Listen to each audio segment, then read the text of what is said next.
Profundizando un poquito los conceptos que están en las páginas del manual que trabajamos estas semanas, vamos a analizar dos conceptos, uno para la geografía y uno para la historia. Si bien esto no significa que algunos conceptos se puedan usar, digamos, de forma cruzada. La historia pone una especial atención en los actores sociales. Hablamos de actores sociales, ¿por qué? Actores porque actúan, porque nos importa lo que las personas hacen. Sociales porque justamente nos interesa en su relación con las otras personas y con la sociedad, no como individuos aislados porque existen en relación con otros. Los actores sociales pueden ser de dos tipos.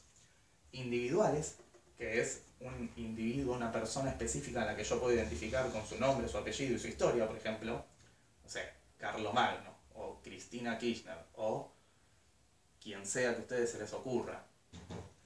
Una persona que yo puedo identificar. Los actores colectivos son grupos de personas con características específicas, con ciertos roles, ciertos intereses, con ciertas identidades en común. Por ejemplo, los estudiantes de la Sagrada Familia, o la policía, o los plebeyos romanos. Son colectivos, grupos que se definen justamente por lo que comparten y por actuar en común hacia algo. Lo característico de los actores colectivos es que, obviamente que están formados por individuos, pero yo no me voy a enfocar en un individuo. Justamente lo que me interesa es cómo funcionan como grupo. La relación entre actores sociales, colectivos e individuales es siempre de ida y vuelta. No existen actores individuales que logren cosas sin actores colectivos. Los presidentes no hacen, por ejemplo, solo todo lo que tienen que hacer. Cuando hoy por hoy Alberto Fernández, un actor social individual, dice que hay que cumplir la cuarentena, para que la cuarentena se cumpla, necesita que los actores colectivos, por ejemplo, los argentinos, o los comerciantes, o el ejército, cada uno cumpla su función. Con lo cual, estos dos grupos no son dos grupos separados o contrarios, sino son dos formas distintas que tenemos para analizar lo que pasa en la historia. Hay veces que podemos saber lo que hizo un individuo X, Alberto Fernández, o un rey, o un empresario. Tengo la información para saber. Muchas veces no tengo la información o no es suficiente para comprender lo que pasó, ver lo que hizo un solo individuo. Tengo que ver lo que hicieron los grupos de personas.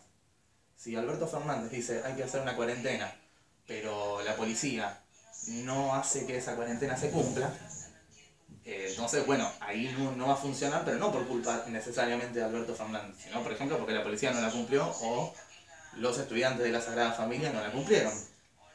Ahora, para la geografía hay un concepto que es clave, sobre todo para nuestra realidad actual, que es el de recursos. Históricamente siempre se pensaban los recursos en renovables y no renovables. Los renovables son aquellos que puedo reproducir, por ejemplo, los cultivos. El agua durante mucho tiempo se consideró un recurso renovable. Hoy por hoy, con la cuestión ecológica que lleva a, digamos, de alguna manera a que las condiciones ambientales estén cada vez peor, empieza a pasar que el agua es un recurso muchas veces no renovable. ¿Qué significa no renovable? El ejemplo clásico del recurso no renovable es el petróleo. El petróleo hay una cierta cantidad en el mundo y no nos es posible a nosotros como humanos hoy por hoy producir más. Sí la comida.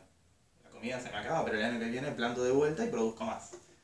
Hay otra categoría, otro tipo de recursos que son los ilimitados. Muchas veces durante la historia se daban por sentado. Se asumía que, bueno, listo, están. Pero también en su análisis es importante. Por ejemplo, la luz del sol.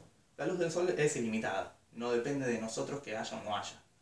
Y sin embargo es un recurso. Sin luz del sol no crecen las plantas. El viento es un recurso ilimitado y sin embargo sin viento no irían, por ejemplo, el polen y las semillas de las plantas de un lado para el otro, no se moverían los molinos de viento y no pasarían un montón de cosas. Son recursos que damos por sentado, que tomamos como que existen, pero eso no quita que sean indispensables para la vida social.